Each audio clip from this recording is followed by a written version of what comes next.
নবম শিক্ষক নিয়োগ বিজ্ঞপ্তি কবে এ বিষয়ে যা বলেছে মন্ত্রণালয়। আজকের ভিডিওতে আমরা নবম শিক্ষক নিয়োগ বিজ্ঞপ্তি কবে প্রকাশ করবে এই বিষয়ে কোনো জটিলতা তৈরি হয়েছে কিনা সে সম্পর্কে ক্লিয়ার ধারণা দেওয়ার চেষ্টা করব। আমরা ইতিমধ্যে জেনেছি যে বেসরকারি শিক্ষক নিবন্ধন ও প্রত্যয়ন কর্তৃপক্ষ এনটিআরসি এর যে চেয়ারম্যান ছিলেন তিনি কিন্তু চেঞ্জ হয়ে গেছেন, এখন নতুন চেয়ারম্যান চলে আসছে। তো অবশ্যই নতুন চেয়ারম্যানের আগমন কিছুটা হলে ইফেক্ট ফেলবে নবম শিক্ষক নিয়োগ সার্কুলার প্রকাশের সময় নিয়ে। তো আজকের ভিডিওতে আমরা এই বিষয়ে বিস্তারিত আলোচনা করব। তো ভিউয়ার্স, আপনি যদি আমাকে প্রথমবার দেখে থাকেন তাহলে অবশ্যই আমাদের বিডি জব অ্যান্ড সলিউশন চ্যানেলটি সাবস্ক্রাইব করে পাশে থাকা বেল আইকনটি প্রেস করে রাখবেন, যাতে করে সমস্ত নতুন আপডেট সবার আগে আপনি পেয়ে যান।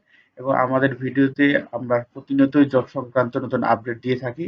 অবশ্যই সেই আপডেট পেতে হলে চ্যানেলটি সাবস্ক্রাইব করবেন। তো ভিউয়ার্স, আজকের ভিডিওতে মূলত আমরা নবম শিক্ষক নিয়োগ বিজ্ঞপ্তি কবে প্রকাশ করবে এই বিষয়ে মন্ত্রণালয় কি জানিয়েছেন এই বিষয়ে আপনাদেরকে ধারণা দেওয়ার চেষ্টা করব। চলুন আমরা মূল ভিডিওতে ফিরে যাই। বেসরকারি স্কুল, কলেজ, মাদ্রাসা ও কারিগরি প্রতিষ্ঠানে ৭৭,০০০-এর বেশি শিক্ষক নিয়োগের বিজ্ঞপ্তিটি চলতি মাসের প্রকাশের পরিকল্পনা করা হলেও সেটি আলোর মুখ দেখেনি।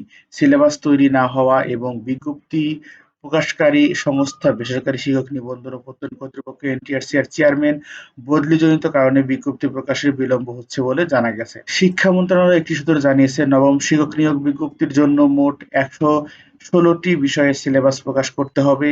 এর মধ্যে ১০৬টি অনুমোদন করা হলেও ১০টি সিলেবাস যুক্ত হবে।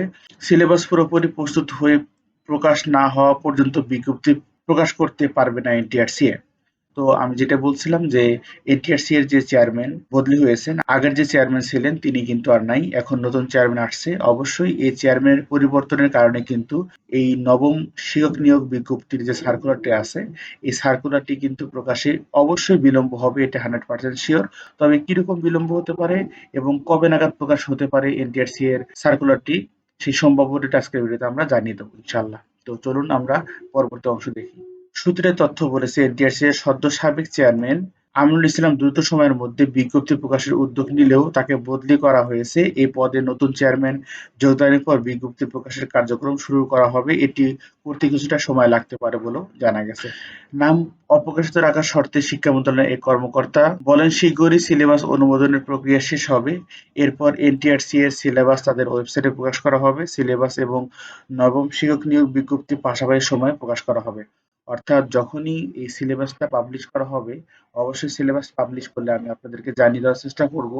এবং যখন সিলেবাসটি প্রকাশ করবে বা পাবলিশ করবে ঠিক তার কিছুদিন পরেই বা খুব অল্প সময়ের মধ্যে কিন্তু শিক্ষক নিয়োগ বিজ্ঞপ্তিটি প্রকাশ করবে। কবে নাগাদ নবম শিক্ষক নিয়োগ বিজ্ঞপ্তি প্রকাশ করতে পারবেন এ কথা জবাবে তারা বলেন, নির্দিষ্ট সময় বলা সম্ভব নয়, তবে আমরা আশা করছি আসন্ন ঈদুল আজহারের পূর্বেই নবম নিয়োগ বিজ্ঞপ্তি প্রকাশ করা হতে পারে। অর্থাৎ আমরা আশা করব যে আগামী কোরবানির ঈদের আগে আমরা নবম শিক্ষক নিয়োগ বিজ্ঞপ্তিটি পেয়ে যাব।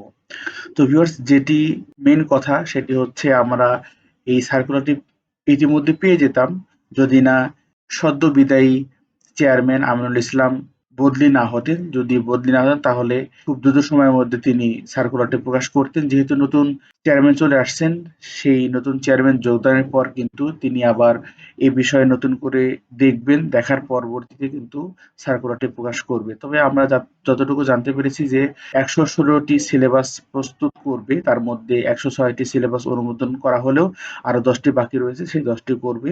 এবং সূত্র জানিয়েছেন যে সিলেবাস প্রকাশের পরপরই খুব অল্প সময়ের মধ্যে বিজ্ঞপ্তি প্রকাশ করবে। তো ভিউয়ার্স, জব সম্পর্কিত খবর সবার আগে জানতে BD job and solution YouTube চ্যানেলের সঙ্গে থাকবেন। ভিডিওগুলো মিস করতে না চাইলে অবশ্যই BD job and solution YouTube চ্যানেলে সাবস্ক্রাইব করে পাশে থাকা বেল আইকনটি প্রেস করে রাখবেন। বেল আইকন ক্লিক করে রাখলেই আপনার স্মার্টফোন বা কম্পিউটারে স্বয়ংক্রিয়ভাবে আমাদের ভিডিওগুলো নোটিফিকেশন চলে যাবে। তো সবাই ভালো থাকবেন, সুস্থ থাকবেন। এনটিআরসি সম্পর্কে নতুন আপডেট আসলে অবশ্যই আপনাদের জানাবো। আল্লাহ হাফেজ।